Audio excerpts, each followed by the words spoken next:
Hello. Hello. So I've just got one view at the moment, which is obviously you. Yeah. So we'll maybe wait a couple of moments and then we can start, and then obviously people Yeah. can watch later on when we save it. Okay, that's good.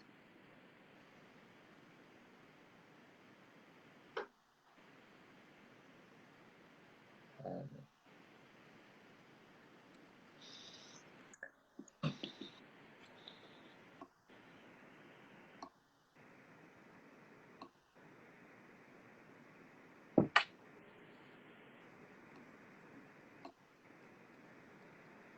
okay. We'll make a start. Yeah. So, hi everyone watching. My name's Patrick Sullivan, and I'm an educational psychologist at Tower Hamlets Educational Psychology Service. Hi everyone, my name's Lorna Franey. I'm an educational psychologist in Tower Hamlets Educational Psychology Service. And today we're going to be just having a chat with you about how to, I suppose, safeguard and nurture your own emotional well-being during the current times, and how to kind of, I suppose, support your resilience to adversity, to challenges that might come your way. So I suppose we start off by kind of explaining what we mean by resilience, and then people might have different views about what that is. The definition that I kind of tend to follow relates to resilience as being the ability to recover from or adjust to adversities in life, so challenges, and so by adjusting to them, or by being able to overcome these challenges, we then gain positive outcomes. And for some people, they might kind of view resilience in different ways. Some people may like to kind of create an image in their heads of what resilience looks like. So for some, it's that kind of buffer, if you like, that kind of protective shield. For some people, it's a range of qualities and characteristics that they possess themselves as individuals to help them weather kind of life storms and challenges. And also sometimes it's maybe kind of resources that are available to us, resources being our network of friends, network of supporters, or resources within our grasp, such as, for example, relating to objects, money, food, for example. So something which I think helps us to think about resilience and emotional well-being, and how to ensure we have strong emotional well-being, are some psychological theories. And I know that I refer to them quite a lot in my work, and I know that Lorna does as well in the work that we do with children and families. And there's one in particular I want to focus on today, which is a theory by Maslow, and it's called the hierarchy of needs. And it's a pyramid, basically, pyramid shape. And at the bottom of the pyramid, we have our basic needs as humans that relate to kind of food, relate to shelter, warmth, rest. And once we have all those basic needs achieved, then we kind of move up the pyramid to the next layer, which is about our safety. And that relates to our feelings of security, of safety, and when we are in a strong position on that level, then we can move up to the next level, which relates to our feeling of belonging. So when we feel safe and secure, when we feel that we're having our sleep needs met, our food needs met, we feel that we belong to, be it a family, a wider community such as a school or educational setting, or a community such as the neighbourhood.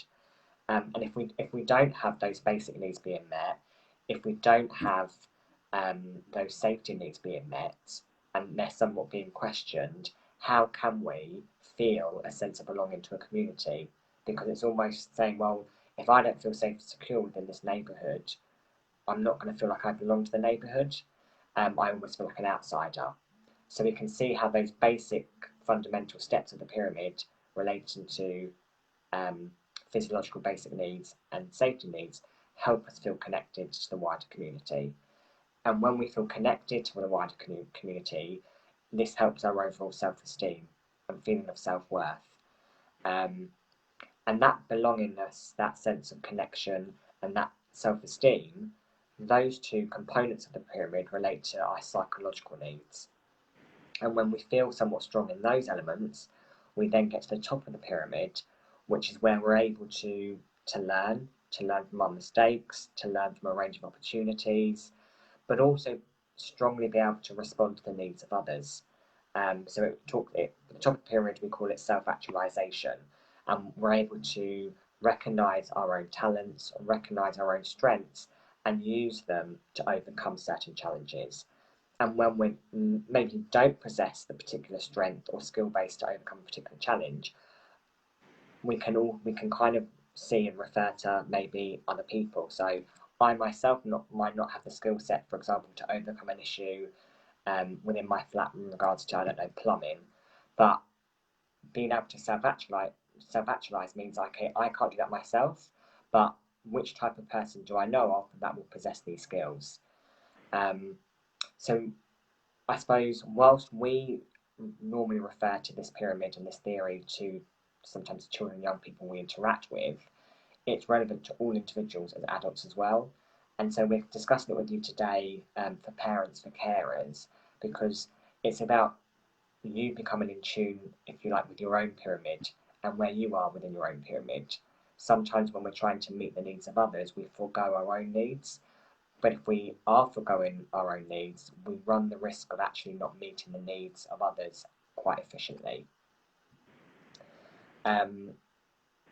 So something to kind of bring that back home to basic level, to understand what we can do about that on a day-to-day basis, is something called 5 Ways to Wellbeing.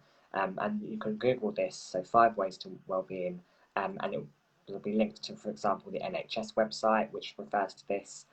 And the 5 steps which have been researched to help bring about positive well-being are connect, be active, take notice, learn, and give. Okay, and already we can see that the idea of connect, learn, be active, they all fit within that pyramid that I discussed earlier on. So what we're going to do is we're going to break those down in a little bit more detail. So the first one is connect.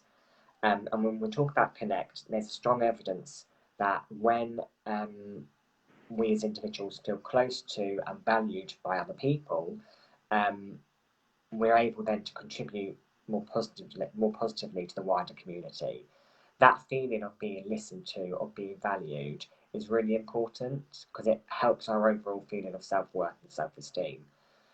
During the period of COVID-19, it became really challenging for a lot of communities to feel that level of connection because people had to either self-isolate or go into a period of restricting their interactions with others.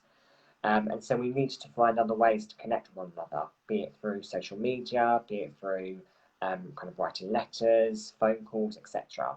And in some ways, we still needed to keep doing that to a certain degree. But there are now certain restrictions that have lifted that we can kind of see each other more face to face whilst maintaining the necessary social distance. Research has shown that social relationships are critical to our self-esteem and self-worth and are critical to our own emotional well-being. By having positive social relationship with others, we are building, if you like, that defense mechanism for when we face challenging times. Not only because sometimes we can rely on others to help us, either by calling on others to help us look after our kids if we have to go to an emergency appointment, or calling on loved ones or friends to, help with shopping, or can you get this for me when you're out because I can't leave because I'm looking after my child. But also just the reassurance that friends and a support network can offer. When you're going through a challenging time, being able to kind of call out to someone to share how you're feeling is really important. So bearing all that in mind, what we're trying to think about today is how we can take this theme forward. So at the moment, many of us are able to go outside more. We are able to meet up with some of our friends and some of our loved ones more frequently. which is great, and we need to make the conscious effort of doing that. If for whatever reason we don't feel so safe, or we have other health needs which are stopping us from being able to do that, it might be that we rely on social media, maybe send an email, maybe write a letter. Also, sometimes it's about forming new connections. You know, whenever lockdown happened, we had to sometimes look beyond our own inner family and look to the wider community to see who might need help. And forming new connections is also a really positive way of developing our emotional well-being and supporting our overall resilience. You know, when you pass someone in the street, greeting them, whether you know them or not, by saying hello, by smiling. You know, for some people that have a small support network around them, maybe because their family live elsewhere, be it in another town, another city, maybe overseas, people can feel very isolated even when they live in a capital city. But when you smile and say hello to someone who might smile and say hello back, you don't need to know that person, but it's that basic human interaction that in a way kind of feeds that inner part of you, which is helping to build the self-esteem and self-worth. And taking time to ask about someone's day, to ask about someone's weekend. You know, if you do that for someone else, at some point that will come back to you. And for those of you out there that might also be working, be it part-time, be it full-time, you know, talk with your colleagues. I know that recent times have been really stressful for a range of reasons, be it that, you know, you might be working within the health service, which has been under strain, or you've been within education settings, which have faced a range of challenges over recent months. Or, for example, you may have been on furlough, or your work has been shut for a period of time. We're kind of facing new challenges, we're facing a new environment, and providing an opportunity to speak with colleagues in a more calm, natural setting outside of working hours can be a nice way of just coming back together again. I'm going to let Lorna do some talking now before my voice disappears, and she's going to talk you through the other steps of wellbeing. Thank you very much, Patrick. So yeah, I'm going to look at the second way, which is being active. So as we know, regular physical activity is good for us, and it is associated with lower rates of depression and anxiety across all age groups. It's also been shown to slow down age-related cognitive decline and promote well-being. But I think what can be a bit of a struggle for people is fitting it into their routine and perhaps knowing how much exercise they need to do in order for it to be beneficial. It doesn't need to be intensive. Slower pace activities such as walking can just be as beneficial as going for a run. So the NHS advise that your typical adult would do 150 minutes of moderate exercise a week. So if you break that down per day, it's around 20 minutes. And moderate is that you will be a little bit out of breath, but it's not vigorous. So you don't have to strive for that, you know, vigorous exercise that you perhaps see other people do. And so having a think about what could you fit into your daily routine, because if you can fit it in as part of your day, then it will happen without you perhaps even feeling the effort of doing it. So there's some examples that we'd like to share with you. Here is a few ideas. So you could perhaps take the stairs instead of the lift when you're in a building. So the stairs aren't always actually that accessible, but if you could seek them out and take them, perhaps that's in your office or any building that you're visiting. Go for a walk at lunchtime, whether that's when you're working at home or in the office, and perhaps arrange to meet with a colleague or a friend. Always having an exercise buddy can be massively motivating. You don't want to let them down, and therefore you won't let yourself down. And you can also connect on that meetup. Perhaps getting off the bus a bit earlier, perhaps not taking the car to the shops if you can walk around, building that into your day. Thinking a little bit about perhaps having team activities. Could you join a sporting club? Is there anyone that you know who's doing sport already that you could speak to about this? Have a think about using your local park. So as we know, a lot of the gyms were shut during COVID-19, and parks are just as accessible as a gym, and they're a lot cheaper as well. So if you think about perhaps visiting your local park, trying some more easy exercise, so things that perhaps don't get you out of breath. So things like stretching, yoga, Pilates. You could perhaps do that before work, during the lunchtime, or even afterwards. And there's always YouTube, which has a wealth of instructors out there that are free for you to try and access. Having a think about what do you regularly do when you were in the office. Did you tend to email people, or could you actually get up and go and speak to them? So again, you're building in being active in a very easy and accessible way. And just to give you a few more examples of moderate exercise. So walking briskly is moderate. Heavy cleaning, so that could be washing windows, vacuuming, mopping. Bicycle, like using your bicycle, a light effort, and even playing tennis. So that's just a few examples of moderate exercise that you may want to strive to do. But also, if you are starting from scratch, to give yourself, a bit of leeway.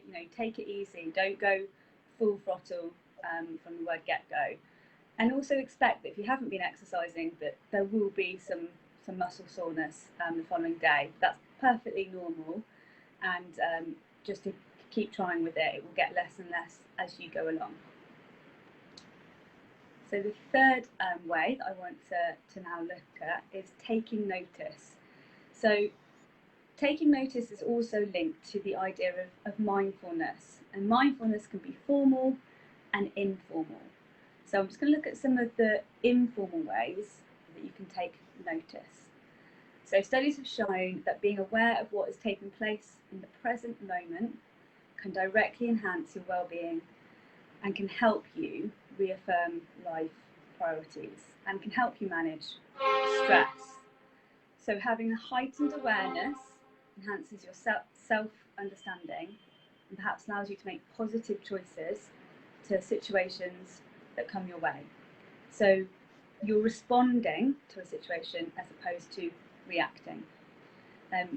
Mindfulness can be done, like I say, formally, but it could also be done informally. So some informal ways are taking the time to enjoy the moment and the environment around you. So a couple of ideas are getting a plan for your workspace, having a clear the clutter day, that could be at home or at work, taking more notice of perhaps your surroundings around you. Perhaps you could notice a new colour that you haven't seen before. You could check in with a colleague or a friend that you haven't done so in a while. Perhaps take a different route to work and ask yourself to look at how many trees are on that route to work. And then visit a new place for lunch. So again, it's just being perhaps more aware of where you are in the present situation. And the idea is that you're not fretting about the past or worrying about the future. You're very much in the moment. The next way of well-being I want to look at is learning. So learning is something we never really stop doing, and goes through all stages of our life. It can enhance self-esteem and it can encourage self-interaction and a more active life. So evidence suggests that the opportunity to engage in work or educational activities particularly helps to lift older people out of depression. So with that in mind, could you perhaps think about learning a new hobby? There were lots of stories during lockdown of people picking up maybe juggling balls, knitting, the paintbrush, and starting to introduce that new learning into their life. And alongside that, when we think about learning, what can be helpful is actually having goals for the learning. So by this time next year, would you want to complete a painting? Would you want to knit a cardigan? And that can be really good at tailoring your learning and helping you achieve it. So more ideas that we want to share with you about learning is finding out from someone, a colleague or someone you know, what they're learning. Have they got any new hobbies? Could you join in with them? Keeping up the news or reading a book. All of the world's knowledge is inside books, so perhaps you can start getting through your list of books that you want to do. You could even set up a book club, which can be very motivating. This can be online as well. You could do a Zoom online book club. Think about picking up a crossword or Sudoku, a bit more challenging if you haven't done it in a while, but again, it's a great opportunity to learn. Think about something you want to research or something you want to do for yourself, looking up DIY videos that you've never been able to do before. Could you be learning a new recipe? And another suggestion is perhaps learning a new word and then trying to fit it into your day. They're just some examples to consider about learning. The next way of well-being is give.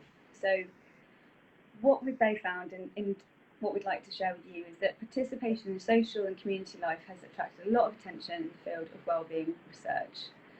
Individuals who report greater interest in helping others are more likely to rate themselves as happy. So could you set yourself a target of giving something to someone, giving something back to someone every day? So research into actions for promoting happiness has shown that committing an act of kindness even once a week over a 6-week period is associated with an increase in well-being. So just to recap, the tips that we've gone through over the 5 ways of well-being include keeping connected, and as Patrick helpfully said, we've got new ways of being connected now. We've got Zoom and online. Keep these going if you feel that they're working for you. Being active, being prepared, having a routine and trying to follow that routine, ensuring that you're keeping occupied, being helpful, being present and mindful, being relaxed, being heard, and being positive. So even when things are more challenging, and as we know this year has been a great challenge to many people, try to find the positives. What positives have come from lockdown? Are we able to keep in contact with people more regularly because of video messaging? Have we been able to gain more energy back from a less of a commute? So have a think about what positives perhaps have come from this year. Has there been a sense of community where you live as people have banded together supporting the NHS and like other local heroes? Thank you very much. I'll hand you back over to Patrick now. Thanks, Lorna. So something that we're going to finish on today before we try and address some of the questions that have come through is we both can appreciate that some of the tips that we've suggested can be even more challenging for parents out there and carers because your time isn't your own. So some of you, for example, may be looking after children, caring for children, and some of you may also be doing that alongside trying to work. So trying to find time for yourself can be really, really challenging. And I think what we're trying to say is that some of you out there may need to be able to invest more time in yourself, but just trying to invest some time is better than nothing. And by trying to protect and safeguard even a little bit of time to do some of those things we said is really helpful. And you might be able to take 15 minutes during the day at some point when maybe a partner or someone else in your family can help watch the kids. And in that 15 minutes, you could go out for a brisk walk. And whilst you're going out for a brisk walk, you could try and take some moments of being mindful. You could take a brisk walk on a new route, for example, to take in new surroundings. So there are certain layers of what we've talked about which can be kind of merged together if you're really tight for time. But if you can build these things into a routine, you're protecting that time for yourself, which is really important. And there's an app that I wanted to raise awareness of. Neither myself or Lorna are linked to this app, so we don't get anything from it. But it's called Rewi, so it's REWI. And if you, for example, have an Apple phone, you can go onto the Apple application menu and search for that. And it was initially developed for students who were going to Yale University in America. And it tracks a number of activities that are known to promote well-being. So it tracks sleep, exercise, meditation, kindness, social connection, gratitude, and setting of goals. So we all know of apps out there which track our fitness levels in terms of number of steps and in terms of distance. Why not also focus now on the other areas of physical and mental well-being. So it might be worth having a look at this app online, and it might be that, especially if you've got kids and finding it hard to take time for yourself, this is a good way of keeping track of what's going on for you as an individual. So thank you for listening to us today, and we're going to have a try of scrolling back through some of the comments to see questions. So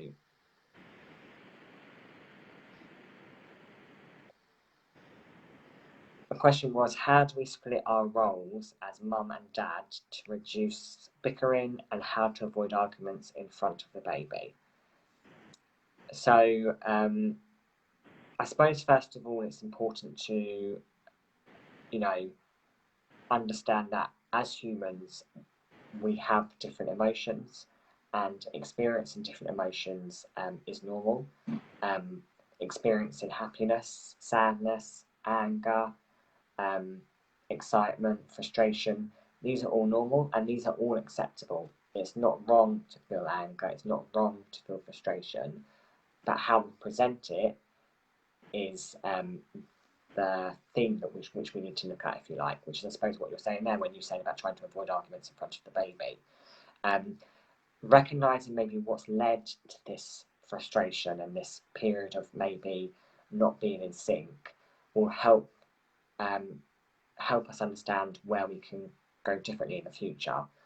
But if you are in a moment of feeling frustration, it might be that one of you just has to take a step back, be it physically or mentally, clear your head, go off, take a moment, count to 60, count to 10, take a breather, and then say to your partner, let's discuss this at this time later in the day. Okay, so it's not that you're forgetting each other's feelings, it's not that you're trying to ignore it, but you're trying to say in this moment, now isn't the time. And therefore, in a space where you feel somewhat calmer, you can both share your feelings and then try and get to a more positive outcome. I don't know what you think about that, Lorna. Yeah, I think that's really helpful, Patrick. And sort of just to add to that, I think naming the emotion with your partner can also be really helpful. So, for instance, if you're bickering because you're feeling frustrated, perhaps saying that, say, I'm feeling frustrated, I'm feeling cross, I'm feeling upset. That can just sort of actually alleviate perhaps the tension that's maybe building in the argument of things that are not being quite said. And also, second, I just want to add, interestingly, the question was about roles, and you in your mind might have a very clear idea of what role you're taking as a parent and what your partner should take as a parent. But unless you communicate that together, then miscommunication can happen, and then there could be potential fallout. Maybe writing it down, maybe you want to actually create a routine timetable in your household for what and who does when. So that can be really grounding, because you've both got exactly the same idea of what you need to do and what the other person needs to do in order to have well-being in your home. So to consider that, maybe writing things down. Thanks, Lorna. Some other questions that came through earlier on, so I'm just reading it now. It's now been so long since lockdown started. How do I keep going and finding more energy? So I suppose by referring to lockdown at the start and it been going on a long time, it sounds like that this person feels somewhat sapped of energy, that maybe they don't feel like it's coming to an end, or that whilst certain lockdown restrictions have lifted, there are still many changes that we have in our environment compared to how things were in January and February. And I suppose hopefully we've picked out some bits already in terms of trying to rejuvenate yourself as an individual. And if we're talking about energy in terms of basic energy levels, when we exercise and we get into a habit of regular exercise, this also helps with our overall sleeping patterns. And if our overall sleeping patterns are in a positive place, then this will help with our overall energy levels. So whilst it can be, it can sound counterintuitive to say, I feel really tired, I'll go for a run. Actually, when you're feeling tired, just trying to give yourself that little push to do a little bit of exercise. It doesn't have to be very strenuous, but just something. And if you can build that over time within a week, within a couple of weeks, you should start to notice yourself feeling somewhat more energetic. And we know that exercise, for example, releases endorphins, which is like a happy hormone for the body. And so, again, this builds overall happiness and well-being. And some of the tips that Lorna discussed earlier about, taking time to learn something, to explore something new, can also be very rejuvenating in itself. Thank you. Yeah, thank you, that's great. I think also, again, just to add to that, is that looking back now on lockdown, we started lockdown in March, and be honest with ourselves perhaps about, have we picked up any unhealthy habits? Have we stopped exercising? Have we started picking up the junk food? Have we been drinking more than normal? And becoming aware of that, and start to put in a plan for how you want to reduce or improve those issues. That may help with keeping the energy going. As we actually, alcohol can disturb sleep and it can reduce our energy. So is that something that you need to perhaps focus on a bit more going forward? Thanks. And the last one is parents expressing their concern in their question is, I'm really worried about a second wave and my children going back to school. How do I make sure my children aren't affected by my worry, because we are together most of the time at the moment? And again, I want to kind of start off by kind of saying that there'll be many families out there, many parents, many loved ones who are worried about children going back to school. So that you aren't alone in that worry. Don't think that your worry is somewhat inconsistent with what else is going on around us. It's not an irrational fear to have, because schools were shut for a long period of time to protect the safety of children as well as the safety of staff. And so for us to go back to school, it's going to take time for us to change those initial thoughts that we've built up when schools first shut down. So in a way, we have to kind of experience going back to school for a period of time to then gently work through any anxieties that we have. I think that whilst you want to protect your children about against your own worries, which is a normal feeling, making sure you have got a time and place to share those with someone else is really important.